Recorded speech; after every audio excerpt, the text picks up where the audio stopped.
अस्सलाम वालेकुम viewers, welcome to Saira Noori kitchen. आज मैं अपने किचन में वाइट सॉस बनाने जा रही हूँ। इसके लिए मैंने 2 टेबलस्पून बटर ले लिया है और उसको मैंने मेल्ट कर लिया है। अब इसमें 2 टेबलस्पून मैंने भर के मैदे के डाले हैं। अब मैं इस मैदे को इस बटर में अच्छी तरह से भून लूँगी और मैदा को जलना नहीं चाहिए। जब इसमें से खुशबू आने लगे भूनने की, तो उस वक्त ये जो है वो तैयार होगा और इसको हमने अच्छी तरह से उस वक्त तक भूनना है जब तक कि इसमें से अच्छी तरह से खुशबू ना आ जाए।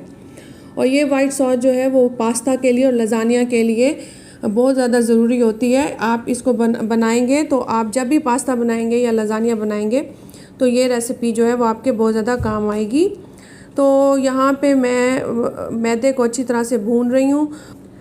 मैदा जब अच्छी तरह भुन जाएगा तो अब मैं इसमें 2 कप दूध के भर के डालूंगी और जब दूध डालेंगे तो उसके बाद मुसलसल हमने इसमें चम्मच चलाना है, इसको अच्छी तरह मिक्स करना है ताकि इसमें लम्प्स ना बने, गुठलियाँ ना बने। और इस तरह से हमने मुसलसल इसको चलाते रहना है और उस वक्त तक इसको हमने बनाना है जब तक हमें इसकी थिकनेस ना मिल जाए।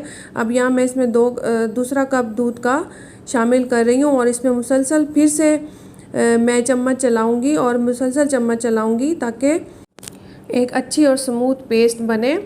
अब मैंने इसमें 1 टीस्पून ब्लैक पेपर डाला है और 1 टीस्पून ही नमक डाला है। आप इसमें हस्बे ज़ायका नमक भी डाल सकते हैं और चाहें तो इसमें ओरिगानो भी थोड़ा सा ½ टीस्पून इसमें आप शामिल कर सकते हैं, जो कि इटालियन खानों में यूज़ होता है।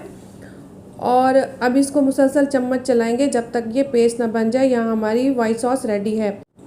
Thanks for watching. अल्लाह हाफिज़।